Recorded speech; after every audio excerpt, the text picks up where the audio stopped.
Sir, ठाण्यामध्ये भाजप स्वबळावर निवडणूक लढवण्याच्या जवळपास तयारीत आहे. रोज त्यांच्या भूमिका समोर येतात. अशातच ठाण्यात नवे बॅनर्स लागलेले आहेत, ज्यात असं म्हटलं जातं की ठाण्याचा विकास चप्पा चप्पा सर्वत्र दिसेल, फक्त आणि फक्त भाजप. त्याच्यावरती मेंदे गटानं बोललं पाहिजे ना, त्यांची त्यांच्याशी होती, आम्ही कसं काय बोलणार?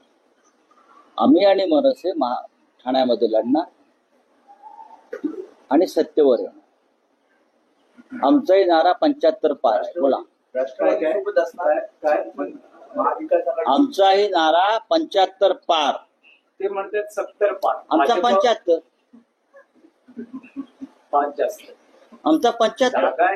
अहो 2 ठाकरे आहेत ना, नाही पण सोबत 2 ठाकरे सप्पे भारी. आव्हाड पण असणार का सोबत? कारण बघा, ह्याच्यावर चर्चा होत राहील.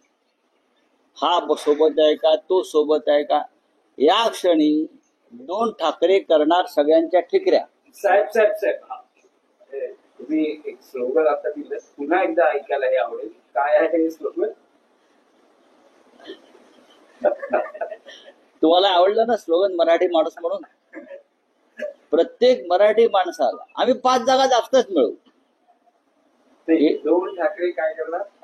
2 ठाकरे काय करणार? सगळ्यांच्या ठिकऱ्या उडवणार. सर, आपण जर बघितलं ठाकरे गटाचे काही नेते ते असे म्हणतात दोन ठाकरे टिकऱ्या होती. 2 ठाकरे एकत्र आले तर टिकऱ्या होतील असं त्यांचं म्हणणं आहे. आता घोडा मैदान जवळ आहे. टिकऱ्या कुणाच्या उडतील हे ठाण्यातली जनता दाखवून देईल. कारण खरं म्हणजे जे स्वतःच्या विचारांवर, भूमिकेवर स्टँड राहत नाहीत, अशा लोकांचं बँड जनता वाजवत असते. आणि ठाणेकर नक्की वाजवतील, कारण त्यांनी आनंद दिघे साहेबांचा अपमान केला आहे, आनंद दिघे साहेबांना कमी लेखलंय, आनंद दिघे साहेबांचा फोटो काढलेला आहे. त्यामुळे ठाणेकर जनता त्यांना धडा शिकवतील. कारण बाळासाहेब आमच्या हृदयात आहेत, आनंद दिघे साहेब आमच्या रक्तात आहेत. त्यामुळे ठाणेकर जनता सुज्ञ आहे, त्यांना धडा शिकवल्याशिवाय राहणार नाहीत. आणि काही लोक वर्षभर घरात असतात आणि निवडणुका आल्या की लोकांच्या दारात जातात. पण हा एकनाथ शिंदे आणि आमचे शिवसैनिक वर्षभर लोकांच्या दारात असतात, मदतीचा हात देत असतात.